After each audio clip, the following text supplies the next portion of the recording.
kita mulai saja ya, Dek ya. Nah, Oke, Bismillahirrahmanirrahim. Assalamualaikum warahmatullahi wabarakatuh. Waalaikumsalam Waalaikumsalam warahmatullahi warahmatullahi warahmatullahi wabarakatuh. wabarakatuh. Alhamdulillah, puji syukur kita panjatkan kehadirat Allah karena atas limpahan rahmat dan rezekinya sehingga kita bisa berkumpul kembali ya di ruang Zoom ini untuk melanjutkan perkuliahan kita tentang di mata kuliah Patient Safety and Universal Precaution. Untuk pembahasan kali ini kita akan membahas tentang insiden keselamatan pasien ya. Jadi pada pertemuan kita sebelumnya ada tentang sasaran apa namanya?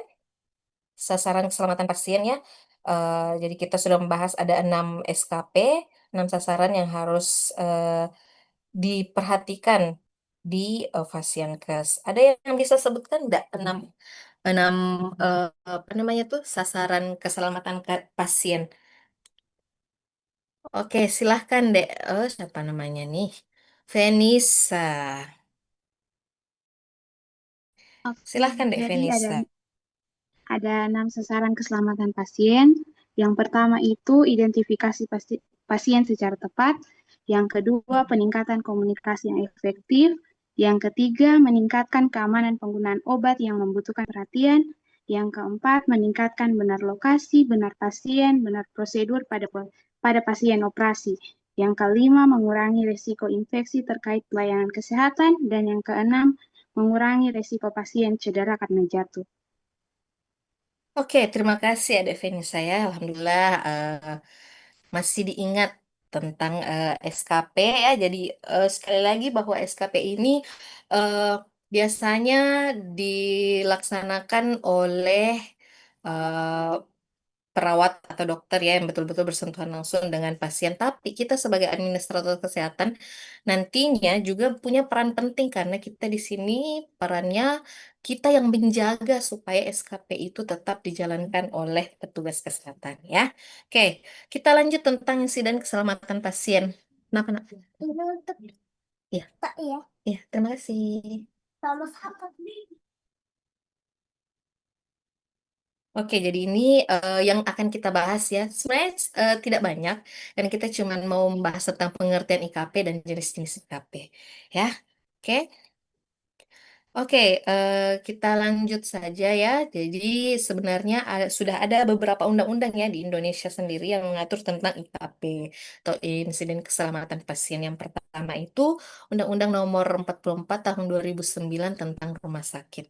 Ya, jadi ini mengatur aspek hukum tentang keselamatan pasien di rumah sakit. Jadi kalau adik-adik penasaran bisa buka sendiri ya apa-apa saja isinya undang-undang ini. Terus yang kedua Peraturan Menteri Kesehatan tahun 2011 tentang keselamatan pasien rumah sakit.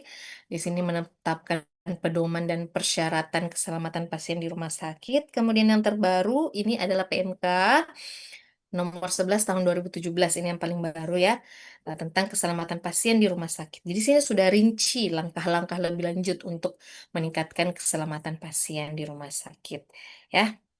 Jadi adik-adik untuk lebih jelasnya bisa mencari sendiri tentang PMK nomor 11 tahun 2017 itu sudah lengkap sekali isi-isi tentang bagaimana cara meningkatkan keselamatan pasien di rumah sakit ya. Oke, jadi insiden keselamatan pasien atau IKP yang biasa disebut insiden itu adalah setiap kejadian yang tidak disengaja atau kondisi yang mengakibatkan atau berpotensi mengakibatkan cedera yang dapat dicegah pada pasien. Ini menurut Permenkes nomor 11 tahun 2017 ya. Jadi di sini coba kita lihat ya. Oke, oke, di luar Bu. Saya jangan sebentar. Sebentar ya. Jadi kalau kita lihat di sini ada kata-kata kejadian yang tidak disengaja, ya. Jadi ini sebenarnya murni kejadiannya di luar rencana, bukan bukan disengaja oleh eh, petugas kesehatan ya. Dan biasanya itu betul-betul tidak direncanakan. Oke, kemudian di sini ada juga kita lihat kondisi yang mengakibatkan atau berpotensi mengakibatkan cedera. Ya, jadi di sini cakupannya luas sekali ya. Jadi cedera, ada yang apa namanya, hampir saja cedera, ada yang sudah masuk cedera, bahkan ada yang cederanya berakibat fatal ya.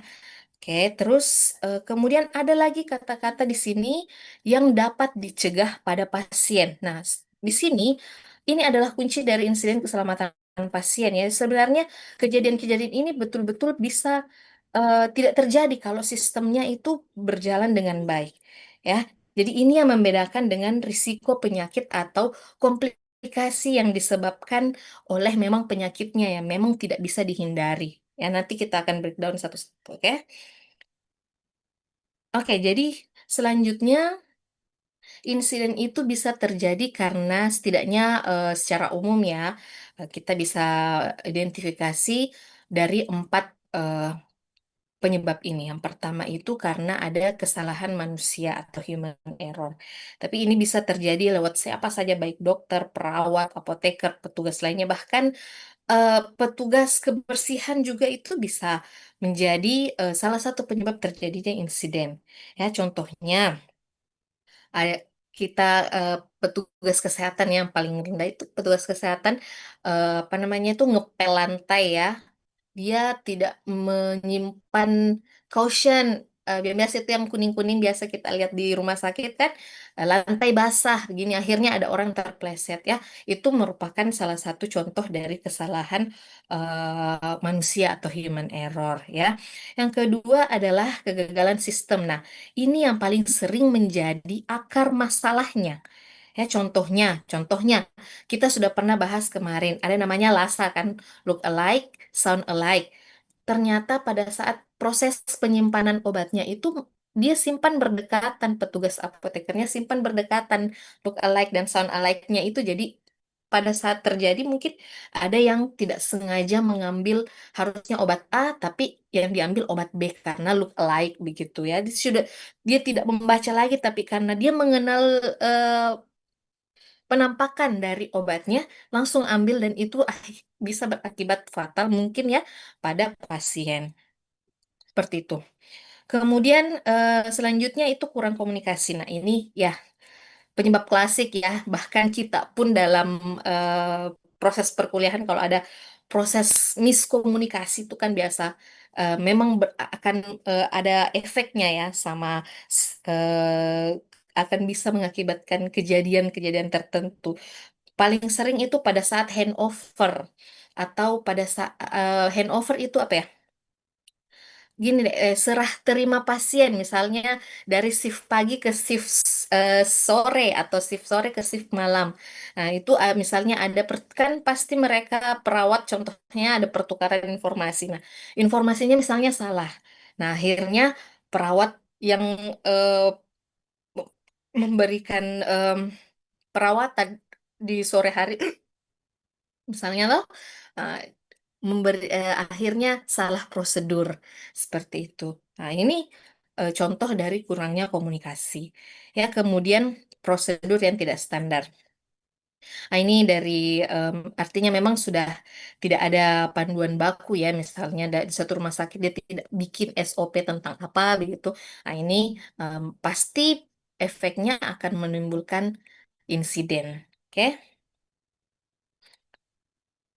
Nah, kalau sudah terjadi IKP, maka eh, harus dilaporkan ya secara tertulis kepada tim keselamatan pasien.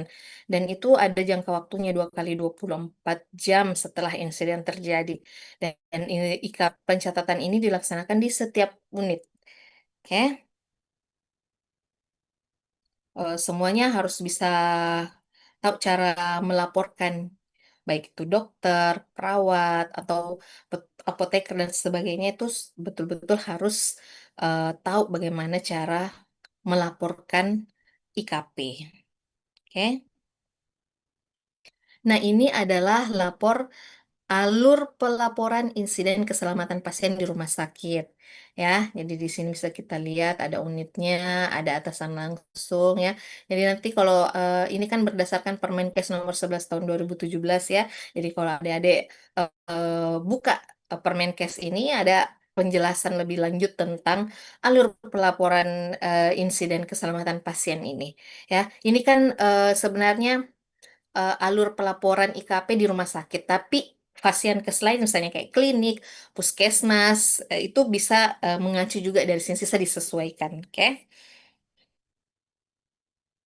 Oke, selanjutnya ini adalah jenis-jenis IKP. Di sini kita lihat ada 5 jenis IKP ya. Yang pertama, kejadian potensial cedera atau KPC, kemudian selanjutnya adalah kejadian nyaris cedera atau KNC, kondisi tidak cedera atau KTC, kondisi tidak diharapkan atau KTD, dan yang terakhir adalah kejadian sentinel. Oke, kita akan bahas satu-satu tentang IKP ini ya. Yang pertama adalah kejadian potensial cedera atau KPC. Jadi KPC itu kondisi yang berpotensi menimbulkan cedera namun belum terjadi insidennya. Jadi ini KPC sebenarnya itu bisa dibilang bom waktu ya. Jadi kapanpun itu bisa meledak ya. Nah, kenapa ini penting? Pelaporan KCP ini penting karena kita itu setidaknya kalau kita sudah bisa identifikasi KCP maka kita bisa mencegah sesuatu yang betul-betul buruk itu terjadi. Oke?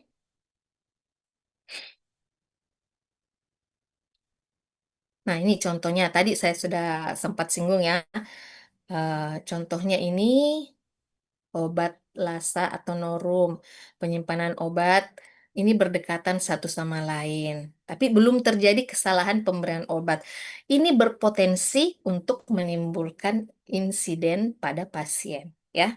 Kemudian contoh selanjutnya itu adalah alat medis yang rusak, ya. Pada saat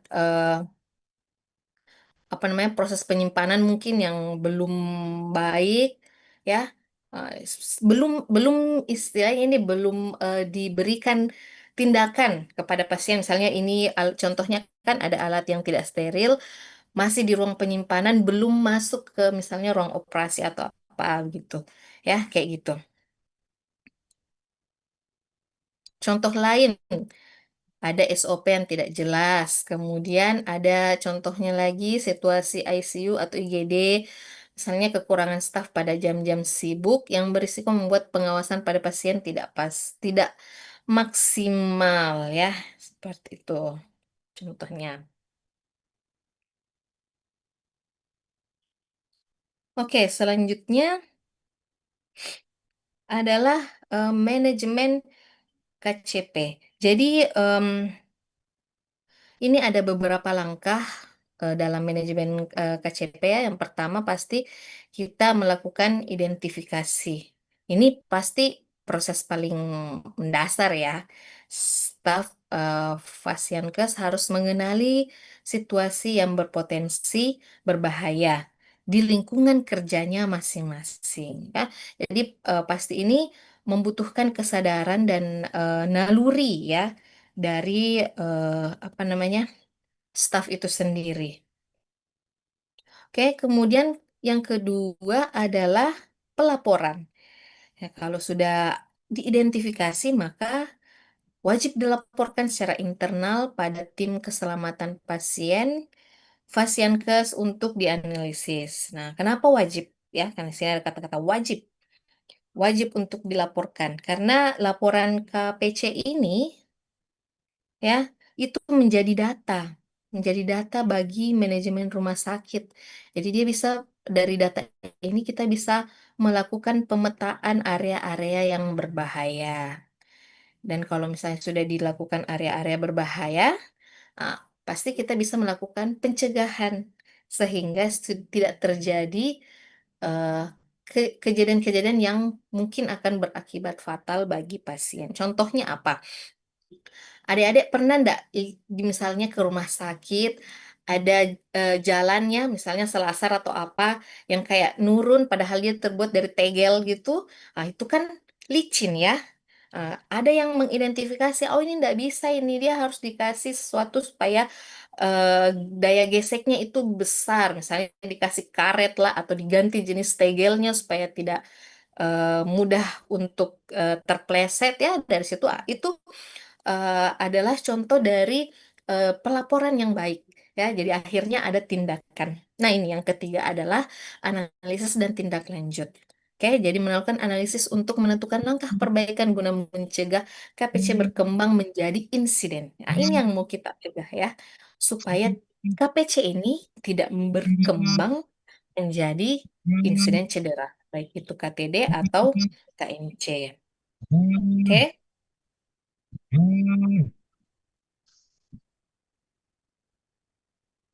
apa tadi? Kenapa nih? Siapa nih tadi?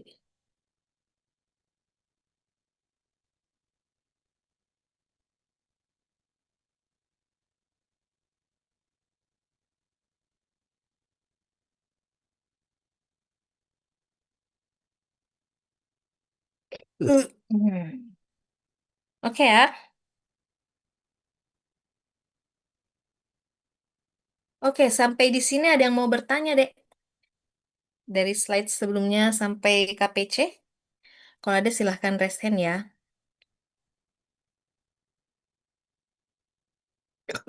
Hmm.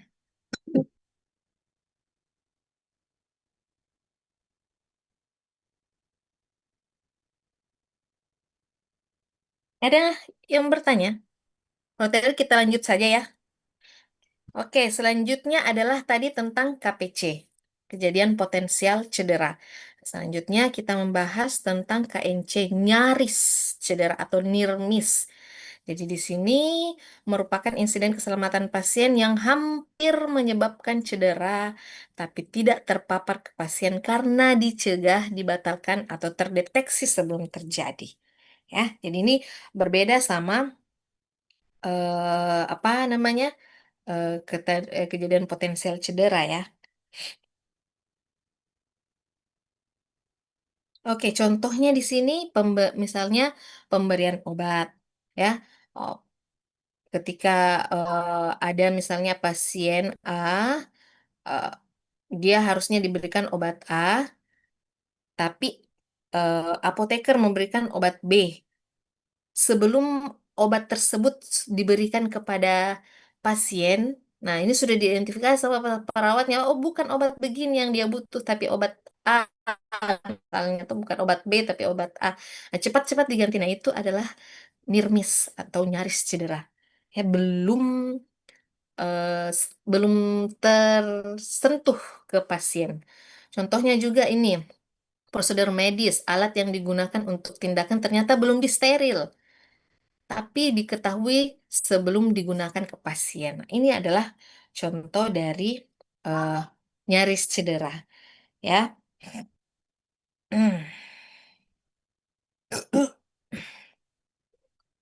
Contoh selanjutnya, di lingkungan pasien, tempat tidur pasien tidak dipasang pengaman. Pasien hampir terjatuh namun tertahan, ya. Kemudian contoh lain, obat dengan dosis berbahaya atau letal hampir diberikan namun staf lain mengetahui, sama kayak tadi ya, mengetahui dan membatalkannya. Contohnya infus yang hampir terlepas atau pasien berisiko jatuh dan segera ditangani. Ini contoh-contoh dari kejadian nyaris cedera atau KNC, near miss. Oke. Nah, KNC ini biasa disebut dengan hadiah atau peringatan dini, early warning ya, bagi sistem keselamatan pasien. Setidaknya ada 3 alasan kenapa pelaporan KNC ini sangat krusial ya. Yang pertama pasti mencegah kejadian yang lebih serius. Bayangkan ya, coba bayangkan kalau KNC tidak terdeteksi, kayak tadi ya obat yang dikasih ternyata salah. Kalau terminum itu efeknya pasti akan buruk pada pasien, ya. Nah, selanjutnya itu adalah KNC itu sebenarnya adalah fenomena gunung es. Ya, jadi KNC itu adalah hanya puncak gunung es, di bawahnya itu banyak terdapat kejadian-kejadian yang potensial yang tidak kita deteksi sedari awal, ya. Jadi kalau semakin banyak KNC yang dilaporkan, maka bagian gunung es, fenomena gunung es ini pasti akan bisa kita lihat dan bisa kita perbaiki dengan segera. Ya, kemudian yang terakhir, kita mau apa namanya? eh kita mau supaya pelaporan ini menjadikannya sebagai budaya belajar, bukan sebagai budaya menyalahkan. Ya, kalau biasa itu ya kejadian di Pasienkes, orang-orang pada takut lapor kejadian-kejadian yang misalnya hampir mereka lakukan, hampir terjadi kesalahan dan sembunyikan itu kejadiannya. Padahal kalau kita melaporkannya, nah kita bisa memperbaiki pasti di sistemnya. Seperti itu. Cuma misalnya sistemnya semakin diperketat ya, atau kita bikin prosedur lain yang bisa memudahkan eh, petugas pelayanan kesehatan untuk bisa memberikan pelayanan yang dengan maksimal. Oke.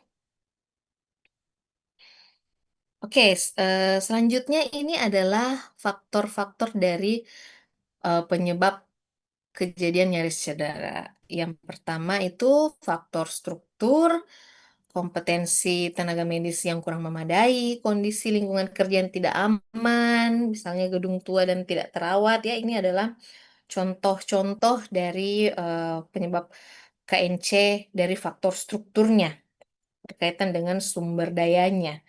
Oke, kemudian kalau ini faktor proses. Kalau faktor proses kan pasti berkaitan dengan bagaimana pekerjaan itu dilakukan ya. Contohnya komunikasi tim yang tidak efektif. Oke, kemudian rendahnya kepatuhan terhadap SOP. Contohnya ya, petugas itu tidak cuci tangan dulu lah. Cuci tangan akhirnya terjadi infeksi sama pasien, nah, kayak gitu. Atau tidak verifikasi obat dulu sebelum memberikan obat, ya. Itu adalah penyebab KNC dari faktor proses. Kemudian yang ketiga, faktor manajemen obat.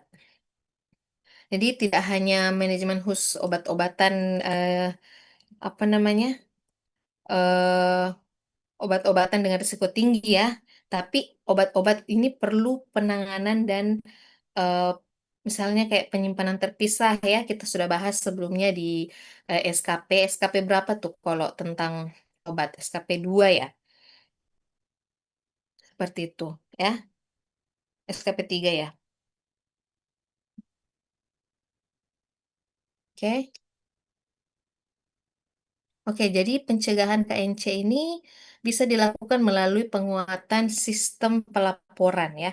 Jadi ini pasti langkah paling pertama dan paling fundamental. Kalau ada kejadian KNC harus dilaporkan. Ya, karena sebenarnya sistem pelaporan itu di rumah sakit bersifat anonim. Jadi semuanya bisa melapor sebenarnya ya.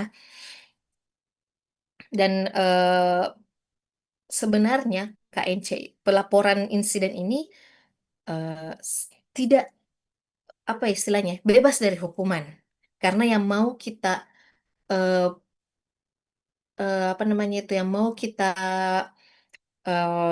pelajari itu bagaimana supaya sistemnya ini bisa menjadi lebih baik, bukan menyalahkan orangnya. Oke. Kemudian investigasi akar masalah atau root cause analysis RCA. Nah, ini nanti akan ada pembahasan selanjutnya ya tentang RCA ini, bagaimana menganalisis dan menginvestigasi dari insiden. Oke. Kemudian pelatihan staf berkelanjutan.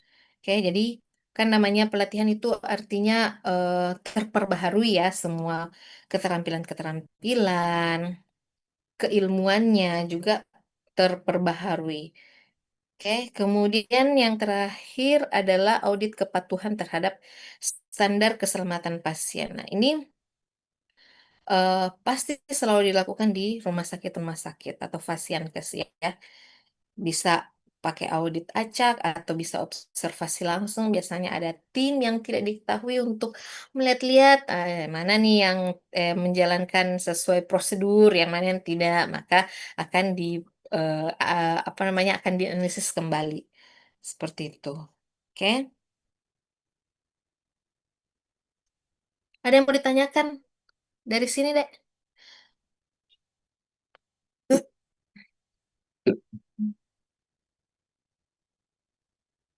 Oke, kita lanjut ya. Kejadian tidak cedera. Jadi kalau tadi sudah ada nyaris cedera, hampir pergi hampir menyentuh pasien. Kalau kejadian tidak cedera, pasien ini sudah terpapar atau sudah mengenai pasien, tapi tidak menimbulkan cedera atau bahaya fisik. Oke, jadi KTC ini tidak cedera, kesalahan yang sudah terjadi. Jadi lihat di sini saya bold di situ memang sengaja di bold karena ini sebagai pembeda dari kejadian potensial cedera dan kejadian nyaris cedera. Kalau kejadian tidak cedera itu sudah terjadi nih. Ini kesalahan ini sudah terjadi, baik itu dari commissionnya atau tindakan atau omissionnya atau itu berupa kelalaian. Namun akibatnya itu nihil, ya, nihil karena faktor kebetulan atau kondisi pasien. Istilahnya di sini beruntung tidak terjadi apa-apa, ya, kayak gitu. Kalau KNC itu tadi dia berhasil dicegah, tapi kalau KTC dia sudah mengenai pasien, oke?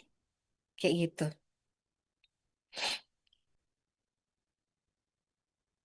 Contohnya ini kesalahan obat atau medication error. Contohnya ya, seorang pasien harusnya mendapatkan paracetamol 500 miligram, tapi perawat memberikan amoxicillin 500 miligram, obat yang salah karena penampakannya mirip-mirip ya. Ah, Pasien sudah menelannya. Ya, jadi sini ada pasien sudah menelannya. Mengapa dia KTC? Karena ternyata alhamdulillah pasien tidak memiliki alergi terhadap amoxicillin. Tidak ada efek samping yang timbul meskipun obatnya salah. Pasiennya tidak mengalami cedera. Ya, itu adalah KTC contohnya ya. Kemudian contoh dua, keterlambatan minum obat. Skenario contohnya ini, pasien mendapatkan obat antibiotik 2 jam lebih lambat dari jadwal yang ditentukan dokter. Ya, mengapa KTC? Meskipun terjadi keterlambatan, kesalahan dalam tepat waktu kondisi pasien tetap stabil dan tidak ada perburukan infeksi. Ya, karena ini sudah agak lama ya, 2 jam contohnya. Tapi alhamdulillah pasiennya tidak terjadi perburukan di infeksinya. Oke. Kemudian, kesalahan teknik pemasangan infus ya. Jadi ini contohnya ya, melakukan pemasangan infus dengan teknik kurang tepat, misalnya septik kurang sempurna, septik maksudnya proses apa namanya itu ya? Bersih-bersihnya ya, bersih-bersih pakai alkohol dan sebagainya, swab dan sebagainya itu kurang sempurna caranya, tapi pasien tidak mengalami infeksi atau flebitis setelahnya. Ya, jadi mengapa dia termasuk sebagai KTC? Karena prosedur dilakukan tidak sesuai dengan standar, tetapi pasien tidak terkena dampak dari infeksi. Oke, ini selanjutnya contoh ya. Kesalahan pemberian makanan. Pasien dengan diet lunak kayak bubur ya, justru diberikan makanan biasa oleh petugas gizi dan sudah memakannya. Mengapa KTC? Karena ternyata pasien tetap bisa mengunyah makanan biasa tanpa masalah dan tidak terjadi tersedak atau gangguan pencernaan. Ya, sekali lagi, alhamdulillah tidak terjadi efek dari kesalahan yang sudah diberikan oleh petugas. Ya, jadi kalau kita lihat contoh-contohnya tadi semua, itu bukan hanya kesalahan terjadi pada dokter, bisa juga seperti ini. Petugas gizinya pun bisa melakukan kesalahan pada saat pemberian makanan. Oke? Oke, ini apa nih bacanya nih? Belum. Kesalahan seringkali petugas kesehatan dengan enggan ya, enggan melaporkan KTC karena berpikir ah aman-aman, tidak kan tidak apa-apa, pasien baik-baik saja. Padahal KTC ini sangat penting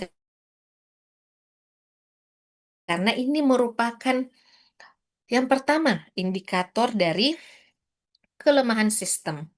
Ini membuktikan bahwa sistem kita sudah gagal dari awal. Ya, kesalahan sudah terjadi. Ini sudah kena ini sama pasien. Untungnya tidak terjadi efek yang membahayakan kepada pasiennya. Ya, ini istilahnya keberuntungan. Oke. Kemudian yang kedua adalah KTC itu merupakan peringatan dini atau early warning. KTC itu sebenarnya kalau sudah terjadi KTC itu alarm ting sebagai alarm ya. Jadi itu memberitahu kita kalau ada celah di sistem yang perlu segera kita perbaiki. Oke.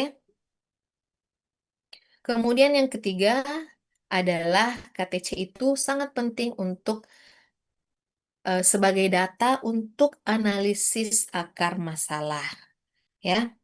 Nah, kalau kita sudah terjadi KTC, em, dari mana? Kita bisa bertanya dari mana kesalahan ini berasal. Kok bisa lolos? Bagaimana bisa kena sama pasien ya? Kok bisa begitu?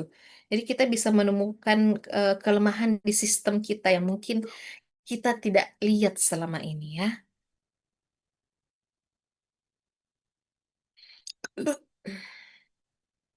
Oke, selanjutnya ini adalah kejadian yang tidak diharapkan. Oke, jadi KTD atau dalam istilah internasional dikenal sebagai adverse event adalah insiden keselamatan pasien yang mengakibatkan cedera pada pasien akibat suatu tindakan atau intervensi dan ini bukan akibat dari penyakit dasarnya. Ya, ini sudah masuk bahwa pasien itu ada efek yang dihasilkan dari kejadian ini. Tadi sudah kita runut ya dari yang paling bawah, kejadian potensial, hal-hal yang bisa menimbulkan insiden, kemudian kejadian eh, apa yang pertama tadi? Setelah kejadian potensial cedera, Kejadian nyaris cedera atau ya KNC. oke, nyaris cedera. Kemudian kejadian yang apa lagi selanjutnya?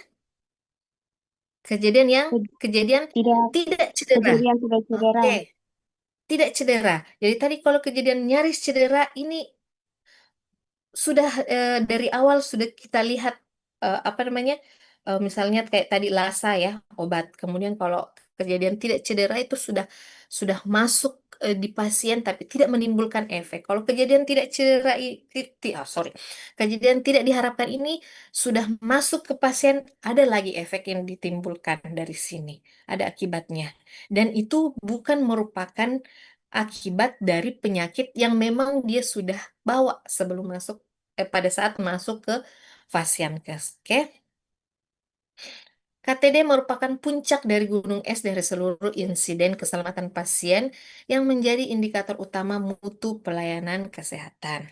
Oke, KTD adalah celaka yang dialami pasien akibat proses pelayanan kesehatan, bukan karena perjalanan alami penyakitnya. Oke. Ini merupakan unsur-unsur dari KTD. Jadi suatu kejadian itu kita klasifikasikan sebagai KTD kalau ada tiga unsur ini. Yang pertama itu ada cederanya. Pasien mengalami dampak negatif. Oke, baik itu cedera fisik, psikologis, sosial, atau finansial. Cedera fisik ya pasti kayak luka, ya, patah tulang bisa, infeksi, bahkan mungkin cacat ya, itu merupakan efek fisik, cedera fisik. Kemudian kalau psikologis ada trauma, depresi, kecemasan pasca tindakan, ya.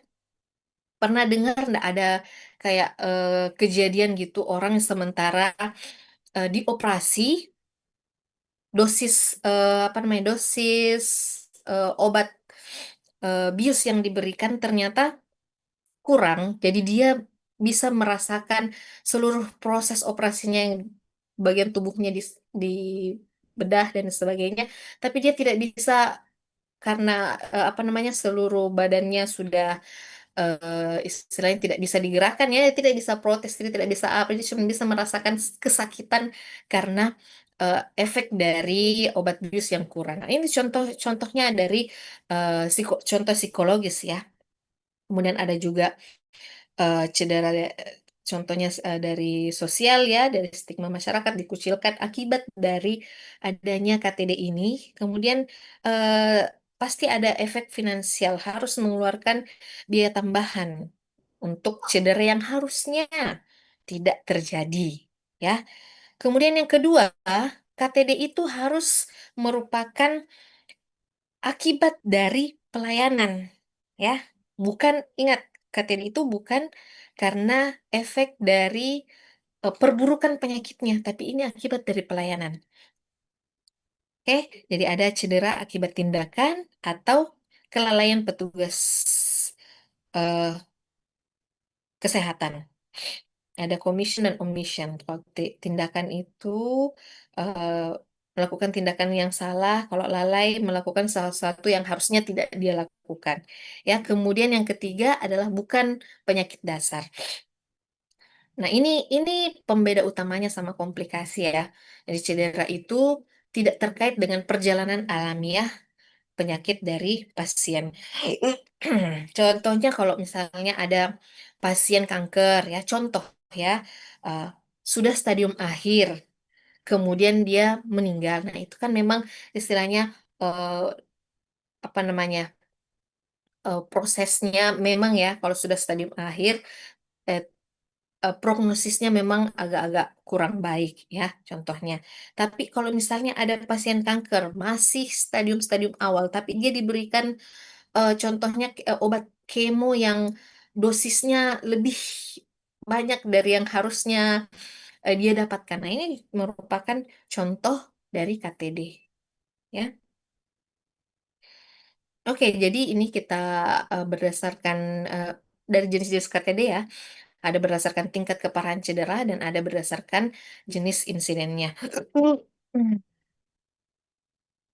Yang pertama, tingkat ke berdasarkan tingkat keparahan cedera. Ada cedera yang ringan, ya, cedera minimal tidak memperpanjang rawat inap. Contohnya bekas suntikan memar. Oke, kemudian ada reaksi ringan. Oke, kemudian yang kedua ini cedera sedang. Nah, dia memerlukan sorry, intervensi tambahan yang akhirnya memperpanjang masa rawat inap.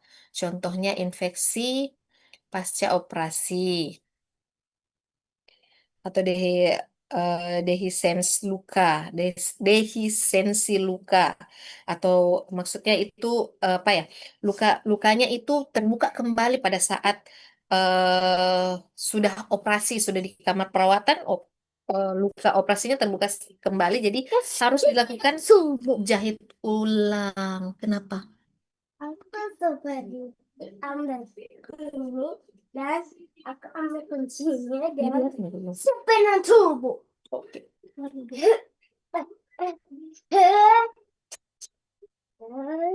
Seperti itu. Oke, ini bawain. Nanti tumpah. Dulu tuh bukan di mana? Di luar nih. Dulu dulu.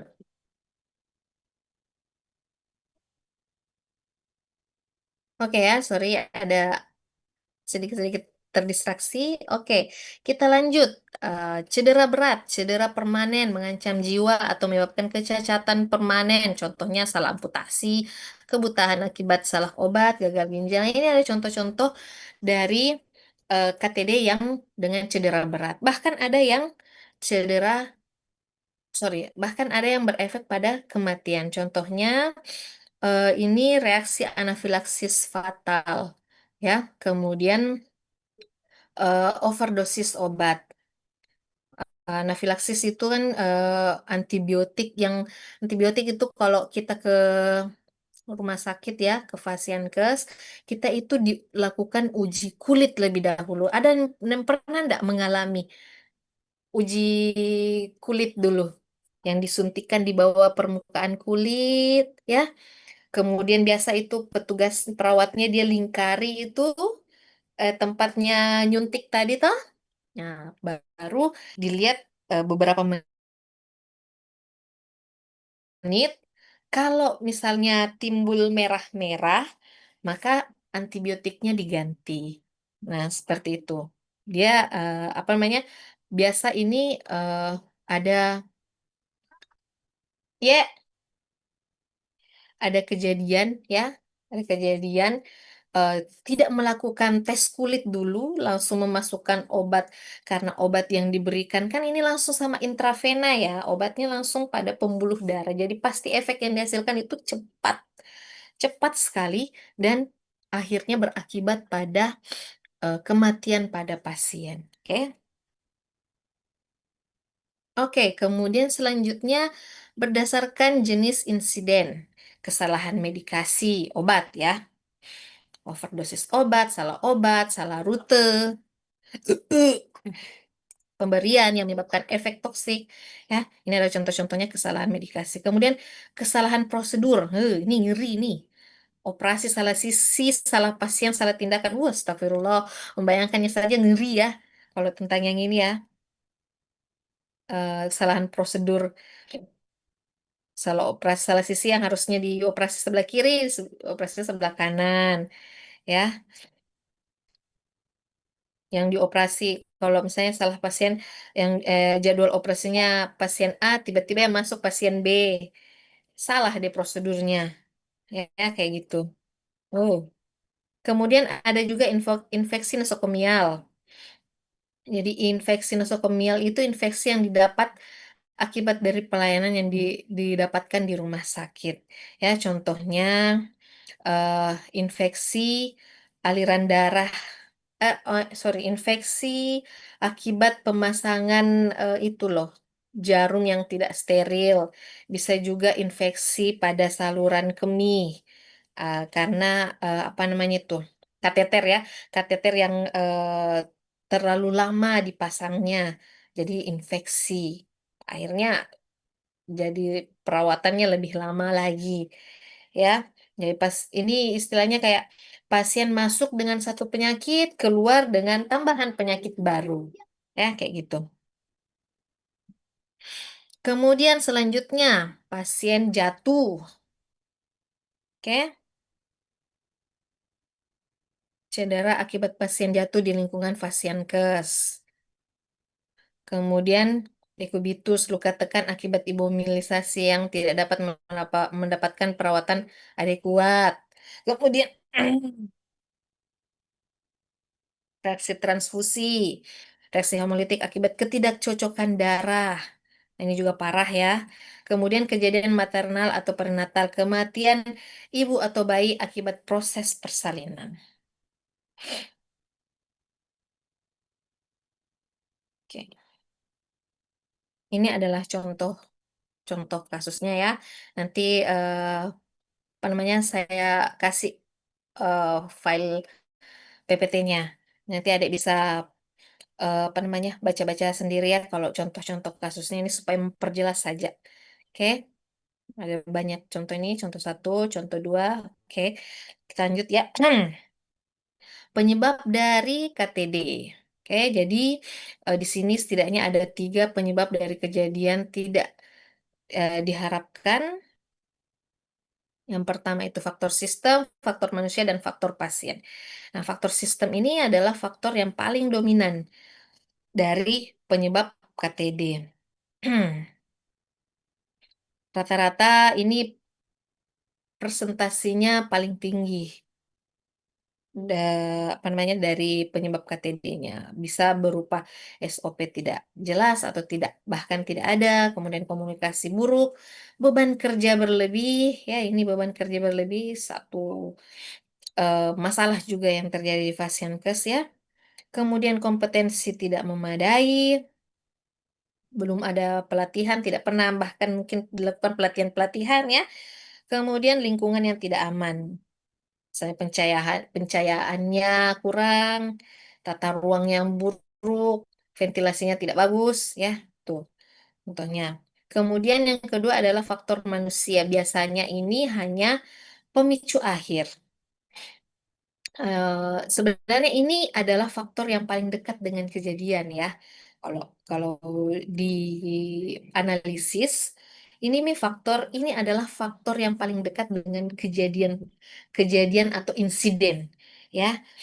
Tapi biasanya ini hanya merupakan eh, step akhir dari adanya masalah sistem.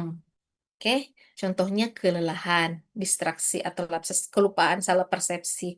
Ya, jadi petugas itu biasa salah kasih obat mungkin karena lembur, tidak ada istirahatnya, kurang lagi stafnya. Jadi dia sudah dari shift sore sampai malam, kayak gitu. Jadi kelelahan. Nah, kemudian penyebab yang lain itu adalah faktor dari pasien. Ya, terkadang ya kondisi pasien sendiri itu berkontribusi juga terhadap terjadinya KTD. Oke, contohnya kompleksitas penyakit yang tinggi, jadi sulit ditangani, atau adanya keterbatasan komunikasi dari pasien, contohnya pasien anak-anak ya. Eh, Kadang kita tidak tahu, tidak ngerti apa yang dia maksud sakit di kanan, dia bilang sakit di sini, ya, kayak gitu juga pada terjadi misalnya pada lansia atau mungkin pasien yang tidak sadar sudah tidak bisa berkomunikasi jadi kita sulit untuk memberikan eh, tindakan atau apa namanya informasi jadi bisa jadi eh, terjadi KTD. Oke. Oke, jadi dari sini kita bisa lihat ya perbedaan dari KTD atau kejadian yang tidak diharapkan dengan komplikasi. Ya, jadi kalau kita lihat dari sistem penyebabnya, kalau KTD itu akibat dari kesalahan atau kelalaian pasien, sementara komplikasi akibat perjalanan penyakit yang sudah diketahui risikonya dari awal. Ya, kemudian apakah KTD ini bisa dicegah? Kalau apakah ya hal-hal tersebut bisa dicegah? Kalau KTD seharusnya bisa dicegah. Kalau komplikasi kadang tidak bisa dicegah meski tindakan sudah benar. Kemudian dari inform concern-nya, KTD itu tidak tercantum sebagai risiko dari penyakitnya. Nah, kalau komplikasi sudah dijelaskan biasanya tercantum pada komplikasi tercantum pada inform consent maksud saya ya. Biasanya dokternya itu sudah memberitahu bahwa ini loh kemungkinan-kemungkinan yang terjadi pada saat dilakukan tindakan. Nah, itu ya jadi sudah dijelaskan sebelumnya. Contohnya ini yang saya kasih langsung contoh, pasien operasi usus buntu mengalami infeksi karena alat operasi tidak steril. Ini KTD. Ya. Jadi karena alat operasi tidak steril. Artinya ini memang sudah ada kesalahan sistem dari awal.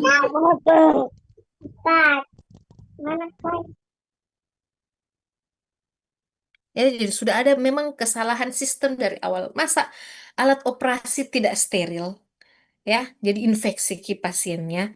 Kemudian yang kedua, contohnya kalau komplikasi, pasien usus buntu mengalami infeksi meski semua prosedur steril sudah dipatuhi.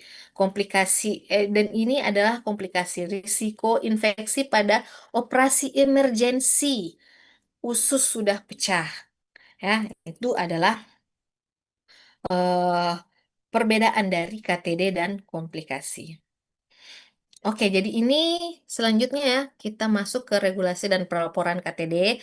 Seperti dari awal sudah dijelaskan ya bahwa laporan itu kalau ada kejadian, kalau ada insiden, kita harus melapor 2 kali 24 jam. Ini berdasarkan PMK nomor 11 tahun 2017. Kemudian dilaporkan ke komite atau tim keselamatan pasien di rumah sakit ya. Itu harus dilaporkan. Kemudian pelaporan bersifat rahasia non punitif atau tidak ada hukuman, tidak menghukum. Jadi ini akhirnya apa harapannya ini mendorong keterbukaan dan pembelajaran bagi seluruh staf ya. Kemudian pada saat terjadi KTD harus dilakukan investigasi. Semua KTD harus dilakukan analisis akar masalah atau root cause analysis RCA ya, untuk menemukan penyebab mendasar, bukan sekedar mencari siapa yang salah. Ya, jadi tujuan RCA itu bukan untuk mencari siapa yang salah, tapi kita mau tahu apa penyebabnya. Oke, contohnya kayak tadi yang sebelum slide sebelumnya apa namanya, kesalahan prosedur tidak melakukan proses sterilisasi alat.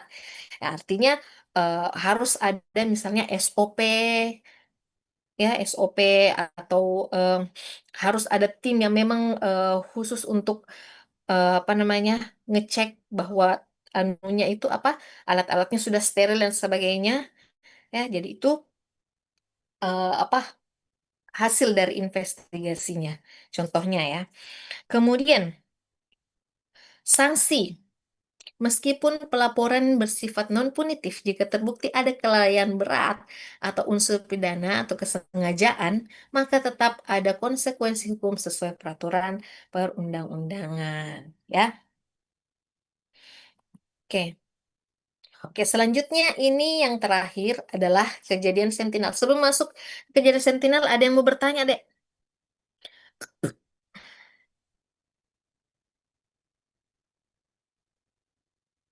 Oke, kalau tidak ada yang mau bertanya, ada yang bisa jelaskan enggak tadi 4 kejadian eh, insiden keselamatan pasien? Ada yang bisa jelaskan? Empat-empat, jelaskan secara apa namanya? Singkat saja. Kalau ada bisa, tolong raise hand. Siapa ini 1935 nih? Atas nama siapa ini 1935?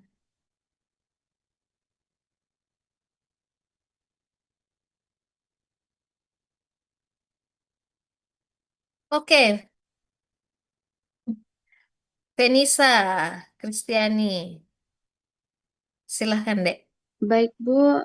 Perkenalkan saya Venisa Kristiani itu dari kelas E. Di sini saya akan menjelaskan 4 jenis IKP yang tadi Ibu sudah jelaskan. Yang pertama itu ada kondisi potensial cedera atau KPC, yang dimana itu kondisi yang berpotensi menimbulkan cedera, namun belum terjadi insiden. Kemudian yang kedua itu kejadian nyaris cedera atau KNC, yang dimana insiden yang hampir menyebabkan cedera, tetapi tidak terpapar ke pasien karena dicegah, dibatalkan, atau terdeteksi sebelum terjadi. Kemudian yang Oke. ketiga, kejadian tidak cedera atau KTC, yaitu insiden yang sudah terpapar ke pasien, tapi tidak menimbulkan cedera. Dan yang empat itu kejadian tidak diharapkan atau KTD, insiden yang menyebabkan cedera pada pasien akibat tindakan atau intervensi, dan itu bukan akibat dari penyakit dasarnya. Terima kasih, Ibu. Oke, makasih Dek Venisa. Jadi saya harap dari sini ya, adik-adik itu betul-betul sudah bisa mengidentifikasi kejadian A ini masuk di mana.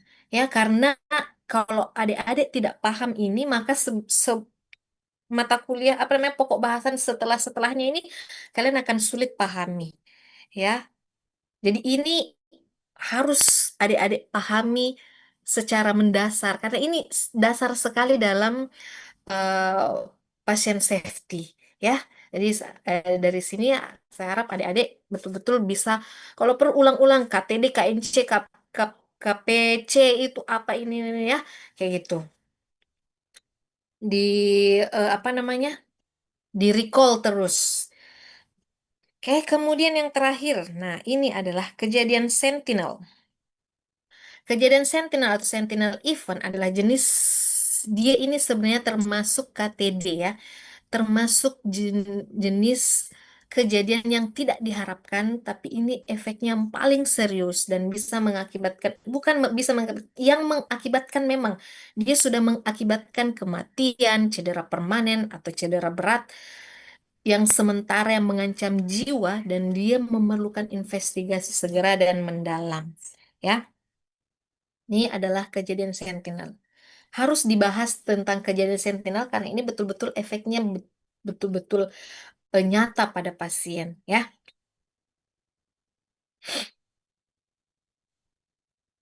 Hmm. Oke. Ini merupakan kriteria dari kejadian sentinel ya. Yang pertama, kematian yang tidak terkait dengan kejadian penyakit. Jadi kalau sudah ada kejadian ini sudah tidak terkait dengan perjalanan penyakit tuh sudah langsung otomatis dilakukan dimasukkan pada kejadian sentinel. Bukan lagi kejadian yang tidak diharapkan, tapi sudah masuk kejadian sentinel. Jadi contoh ini merupakan kematian pasien akibat kesalahan pelayanan, bukan akibat penyakit dasarnya. Contohnya, pasien meninggal karena salah transfusi darah. Astagfirullah. Dia harusnya ditransfusi dengan golongan darah di pasien golongan darah A, tapi ditransfusi karena kesalahan prosedur dan sebagainya, ditransfusi dengan golongan darah B. Efeknya sangat fatal pasti dan betul-betul bisa mengakibatkan kematian pada pasien ya. Kemudian overdosis obat atau juga bisa reaksi anafilaksis obat yang seharusnya tidak diberikan.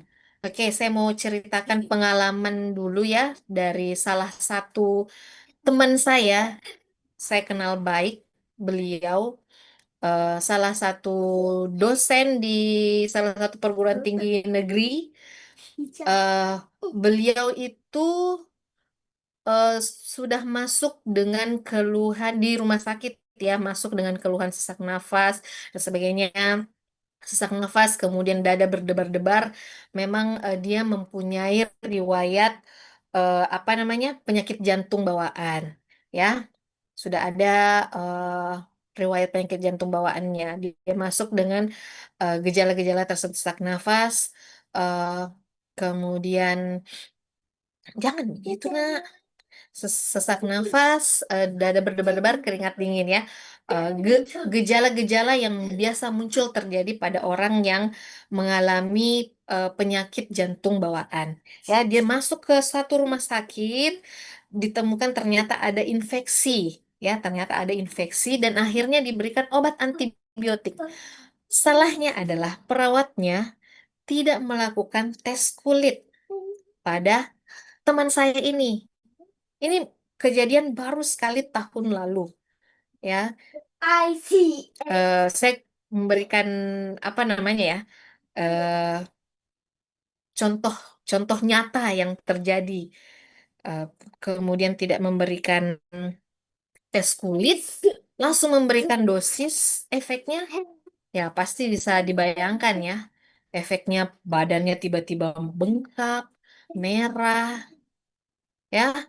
Dan akhirnya betul-betul berakibat pada teman saya tersebut meninggal dunia karena efek dari apa namanya kesalahan prosedur pemberian obat antibiotik. Ya, jadi bisa dibayangkan ya, ter seharusnya kita mengharapkan pasien ini bisa pulang dengan prosedur yang baik, ternyata karena kesalahan prosedur akhirnya meninggal dunia dan itu bukan bukan sama sekali efek dari penyakitnya, bukan efek dari gagal jantungnya, tapi karena efek salah pemberian prosedur obat. Ternyata mengalami alergi obat dan akhirnya meninggal. Ya, ini baru-baru kejadian tahun 2025 kalau tidak salah, 2 bulan Oktober. Ya, akhir-akhir tahun lah. Ya, jadi betul-betul saya berkontak langsung dengan teman saya tersebut. Efeknya ya betul-betul membuat kita semua shock karena teman tersebut meninggal dunia kayak gitu ya. Oke, kemudian hmm, kriteria kedua kejadian sentinel itu kalau betul-betul sudah terjadi cedera permanen, kehilangan fungsi tubuh secara permanen. Contohnya amputasi salah anggota tubuh, kebutaan akibat salah obat, kelumpuhan akibat salah prosedur. Ya. Ini adalah contoh-contoh kriteria dari kejadian sentinel cedera permanen. Oke. Selanjutnya, cedera berat yang sementara yang mengancam jiwa. Jangan gitu, Nak.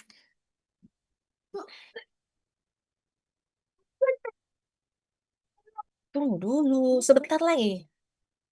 Oke, jadi di sini cedera yang memerlukan intervensi besar untuk mempertahankan hidup. Contohnya henti jantung akibat kesalahan anestesi, ya. Kemudian ada shock anafilaksis tapi berhasil diselamatkan. Beda sama teman saya ya, yang tadi saya ceritakan mengalami shock anafilaksis tapi ternyata akibatnya meninggal dunia. Kemudian pendarahan masif akibat kesalahan bedah. Ya, kadang-kadang kan kalau misalnya dokter membedah itu ada kesalahan prosedur, harusnya yang dipotong itu otot atau daging ikut terpotong pembuluh darah besar yang seharusnya tidak tersentuh, akhirnya terjadi pendarahan. Ya. Kemudian selanjutnya risiko signifikan terjadinya cedera berat. Kejadian yang hampir menyebabkan kematian atau cedera pasien nirmis tingkat berat.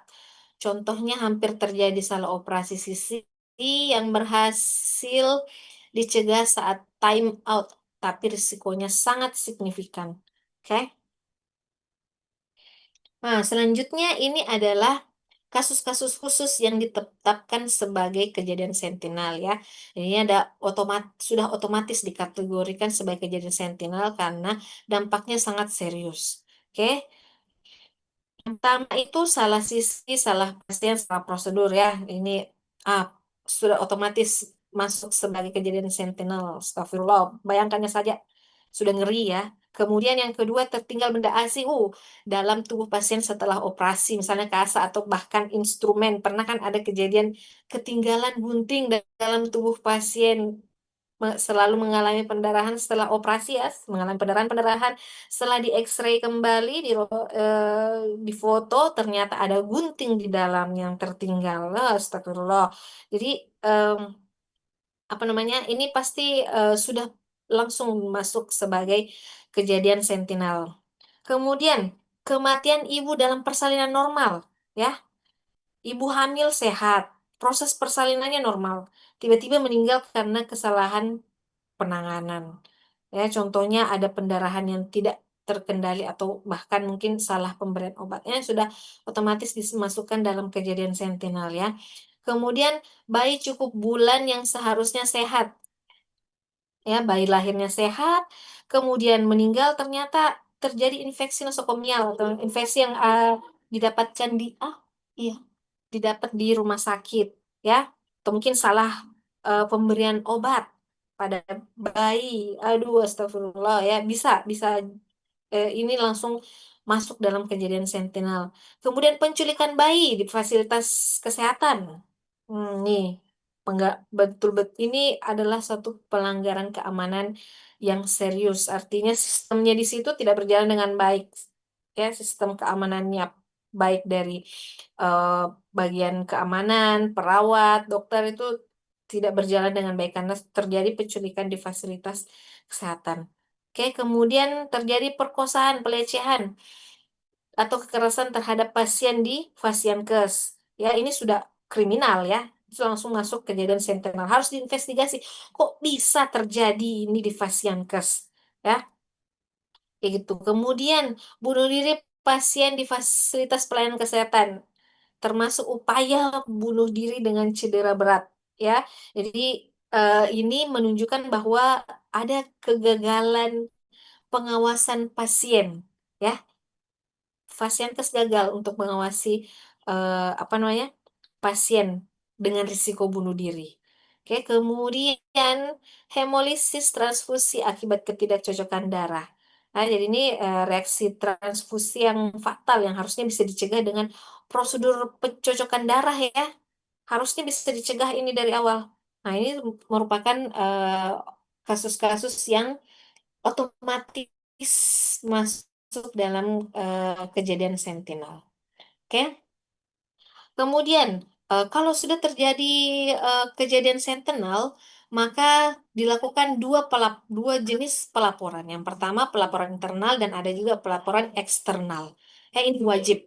Yang pertama harus dilaporkan pasti ya di komite atau tim keselamatan pasien di rumah sakit. Kemudian harus dilakukan investigasi 48 hingga 72 jam setelah kejadian. Kemudian ada laporan lengkap RCA diselesaikan dalam 45 sampai 60 hari.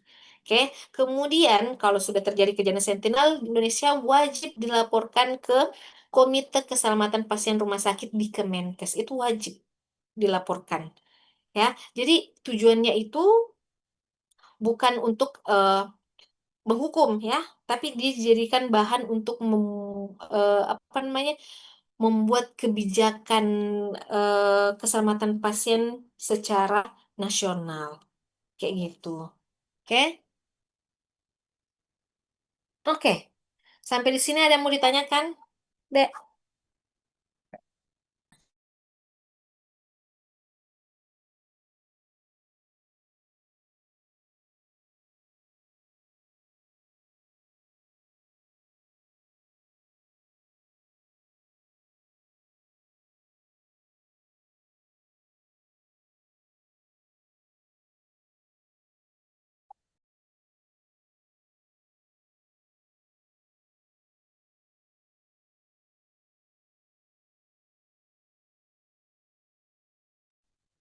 Ada yang mau ditanyakan?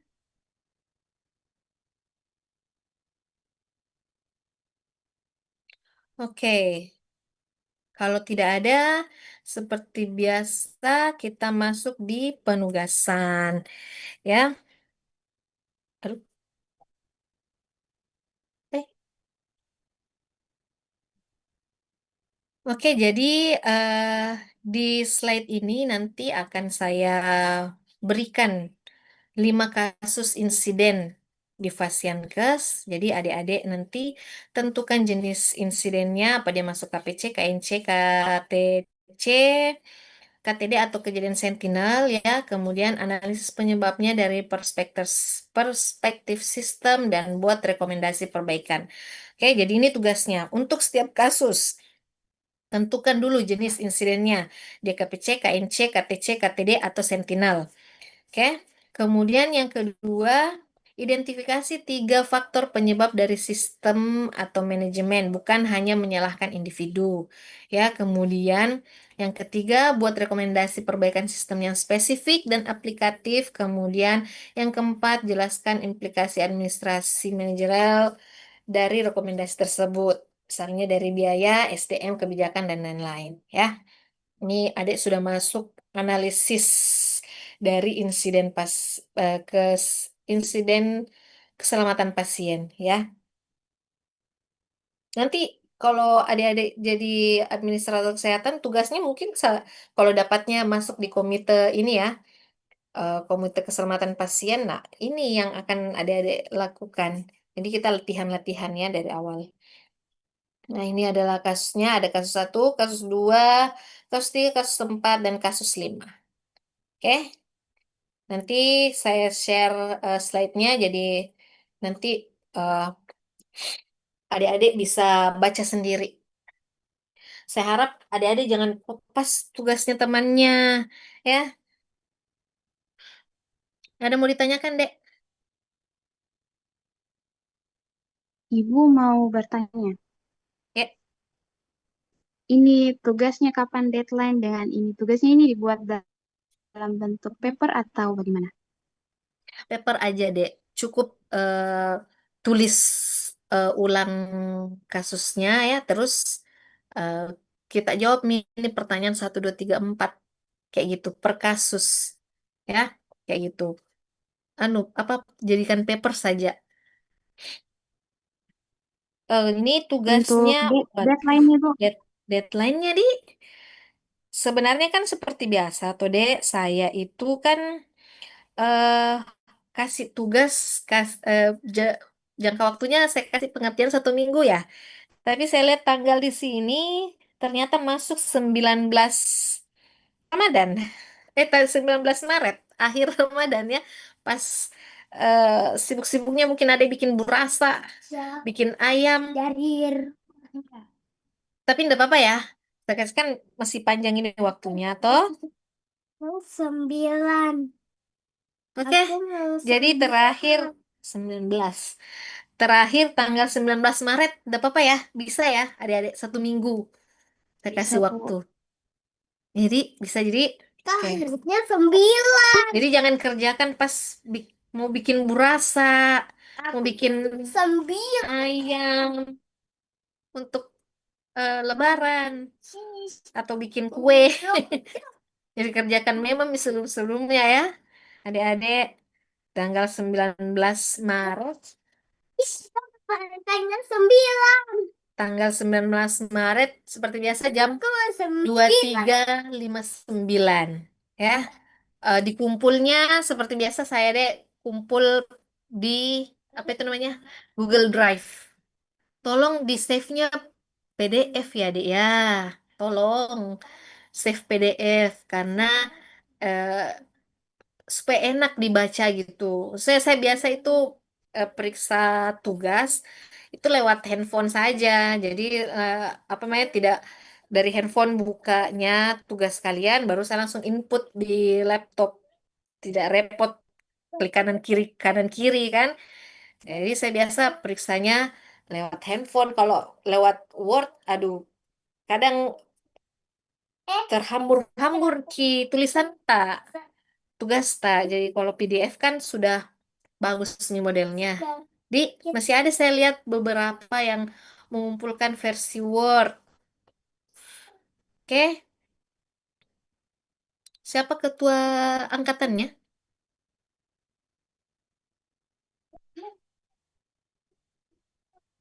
Ketua angkatan siapa? Ceria Ramadhan. Ceria. Halo, mana ketua angkatannya nih? Ceria. Hei, siapa ketua angkatannya? Lagi sakit Ibu. Kenapa? Sakit ceritanya Bu. Oh, begitu. Oke lah. Ramadan Tapi adik-adik ingat ya, karena ini adalah pertemuan terakhir kita untuk mata kuliah PSUP. Untuk minggu depan, adik-adik sudah bisa menghubungi Ibu Meliana Handayani untuk lanjut eh, pembahasannya ya, perkuliahannya. Oke? izin bertanya Ibu, Iya. untuk UTS-nya bagaimana Ibu? Oh, nanti saya kasih terakhir sekali, Pide. Sekalian bersamaan sama UAS. Jadi nanti di minggu UAS saya kasih tugas, apa namanya? Tugas UTS untuk saya. Di Iya gampang Ibu. Ji kalau saya UTS deh. Tidak Ji, jangan kita terlalu khawatir. Nanti juga sama yang dasar EPIT ya. Ah, dasar EPIT kan juga Iya Ibu. UTS-nya nanti nanti apa namanya? Saya kasih satu waktu. Oke? Oke, Dek. Ada yang mau bertanya lagi?